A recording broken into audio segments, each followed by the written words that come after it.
Hello guys, welcome back to my channel. My name's Trouble, and today I'm going to be doing a review of the new JoJo Bizarre Adventure manga, Jojoland. I'm going to be reviewing the first chapter, which is titled Mechanism, and then I'm going to go from there, and then hopefully I catch up to it sooner or later. Yeah, but that's what I'm going to be doing today, and thank you guys for stopping in, and let's just jump right on in.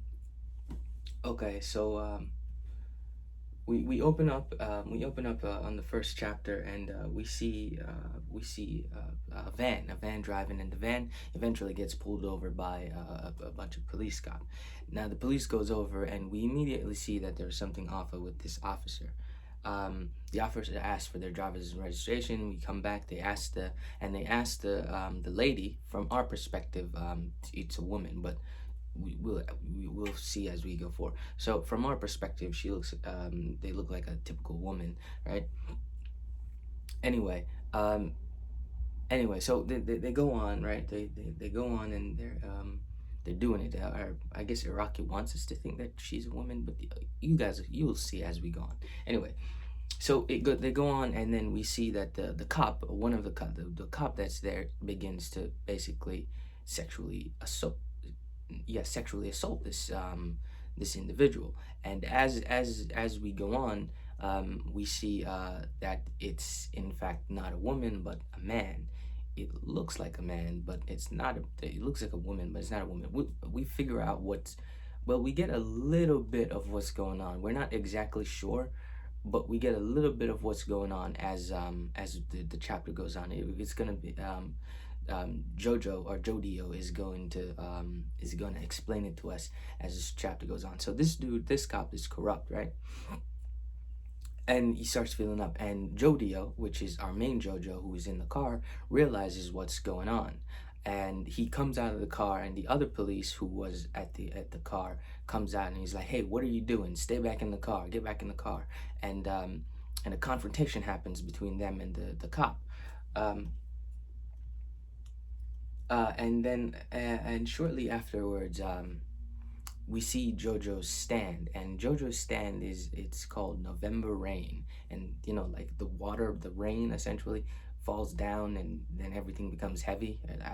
I'm not really sure, but it seems to pin the dude down on the ground, and the Jojo is pissed off what's going on, what's happening with his sister, well, his brother, as it's called, as he calls it. My bad. His brother, and then he starts beating the shit out of this cop, and then we get to see his brother's stand, which is essentially just like a colony type stand. And yeah, that's pretty impressive. So anyway, they beat them up, right? And after they beat up the police officers, right? After after they beat up the police officers, they set the police car on fire and changed their license plate and we see that they're full-blown criminal, and like they're basically criminals, essentially lawbreakers. So they changed the license plate, and after they changed the license plate on it, after they changed the license plate on the car, they drive off, and we see that on the back of the van or truck. Shit, I keep saying van. I guess truck. In the back of the truck, they had two surfing boards on it, right? And it turns out that the surfing boards that they had on it, they actually had drugs in it. So they're criminals. They're essentially moving drugs, and so they take the drugs to this place. We never really see, or we don't get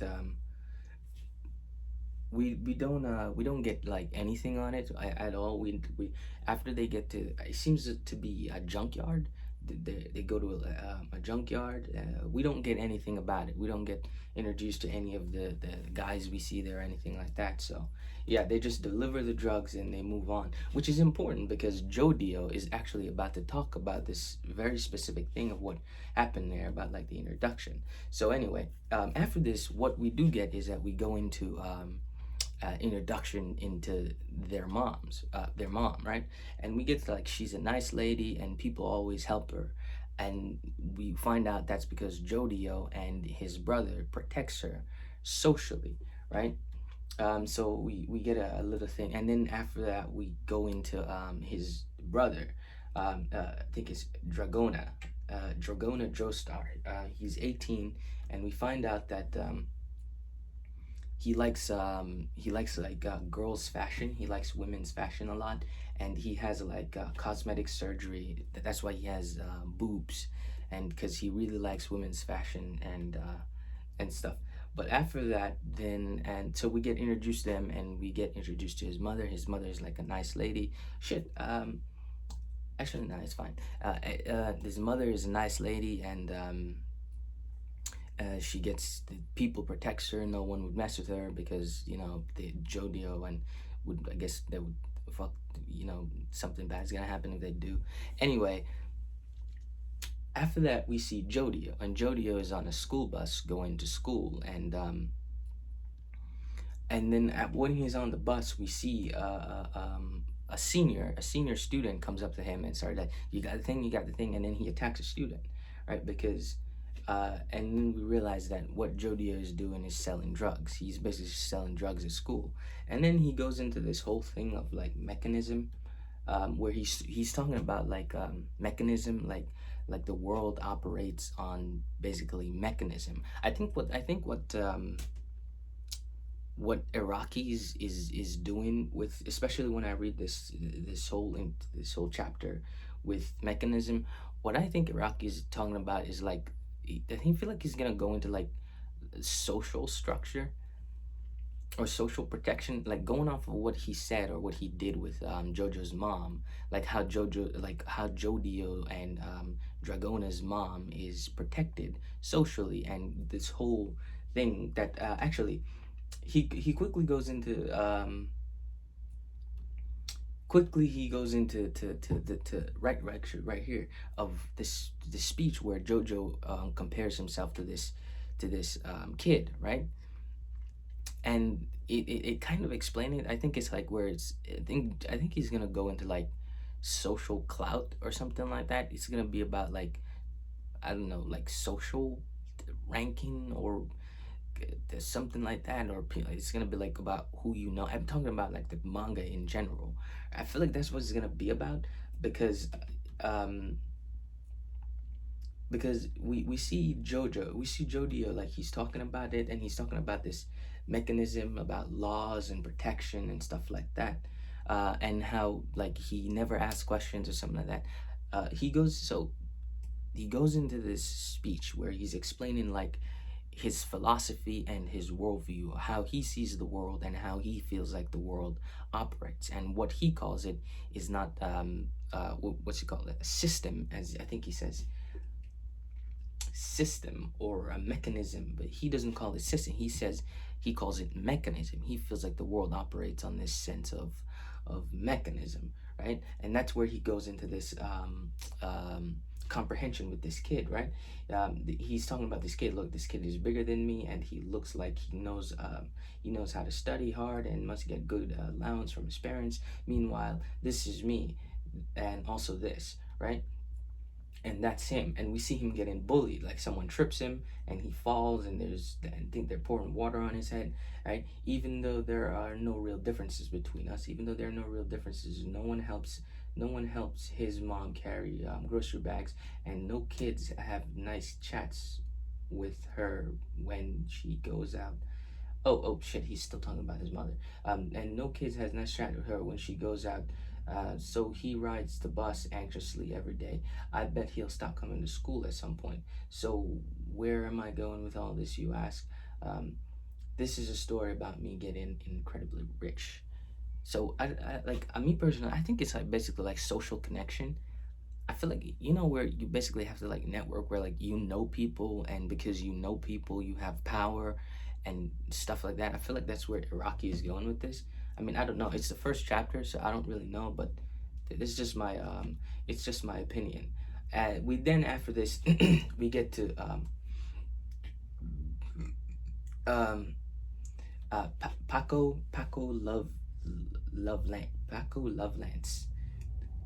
We get introduced to Paco, and which he has a fucking weird ass stand, and we told that he's a fucking kleptomaniac. He just likes to steal, and he was abused by his dad, and a piece of his ear popped off, and he was chubby at one point, but now he's not chubby, right? But now he's not chubby, and so this is Paco Lovelands. He was abused by his mom, and a piece of his ear is missing. And this dude is addicted to stealing. Basically, he likes to steal shit. He's a fucking kleptomaniac.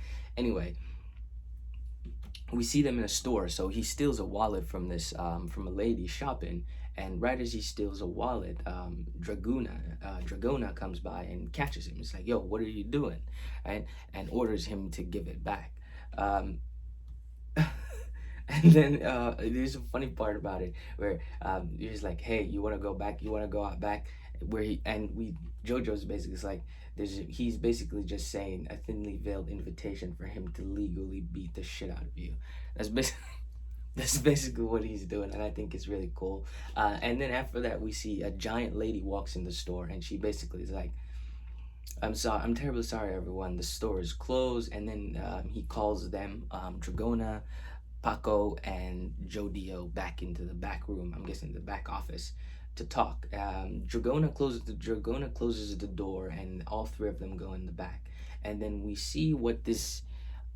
Actually, I don't know. This might be it's JoJo, so more than likely it's probably gonna be broken up into parts or arcs. But I'm just gonna go out on a limb and say, okay, here's the first arc of the new JoJo. Basically, you're gonna go to this island and you're gonna steal a diamond that's worth $6 million, a diamond that's worth $6 million. Um, and so they go into all like the details of the diamond and who has it. It's a Japanese man. The Japanese man is coming to like this island, and when they come to this island, you're gonna steal a diamond. You're gonna go. But before this happens, we she has another surprise for them, right? And essentially, the surprise is earlier in the story, JoJo sold drugs to another senior, and she's like, "Oh, you're gonna have someone else working with you." And it turns out that this person is actually the dude that bought drugs from Jodio earlier this morning or earlier in the arc. So yeah, so he's gonna be coming with them. He's gonna be joining, and as he comes in and joins, Jodio comes in and says like, "Is this?" Let me give you specifically what he says. Um, I think it says like, oh, it's like it's another form of the mechanism. Shit, where the fuck did he say that? Like it's oh, here we go. This is just another example of one of the world's mechanism. So it tells us that the mechanism is gonna be a huge part of this, and yeah, and the last thing we get an introduction of their stands and the name. So the stand of Dragona is Smooth Operator. The stand of Jodio is November Rain, and the stand of Paco. But I hope I'm saying that right. I don't even know if I'm fucking saying that right. But Paco is the hustle, and then and that's the chapter. So yeah, that's JoJo. And I honestly like I'm not saying it's not a bad chapter. It's a wonderful chapter. It's more like I'm just more like interested in like where it's going. Like I feel like what's his name, fucking Iraqi. I feel like he sets it up really well because I'm really interested to see where it goes. There's like 5 chapters out. There's the fifth chapter is out as I'm filming this. Right, I just got onto it the other day. So yeah, and I want to do review as those. So as I read those chapters, I'll do reviews and stuff like that. So yeah, that's JoJo's Bizarre Adventure. Well, fuck, not JoJo Land, part 9 of JoJo, which is so far is amazing. I'm not even gonna lie, I'm intrigued. I'm hooked. I'm gonna read it, and then I'll catch you guys in the next one. All right, you guys, thanks for watching, and I guess like and subscribe, and thank you guys. Bye bye.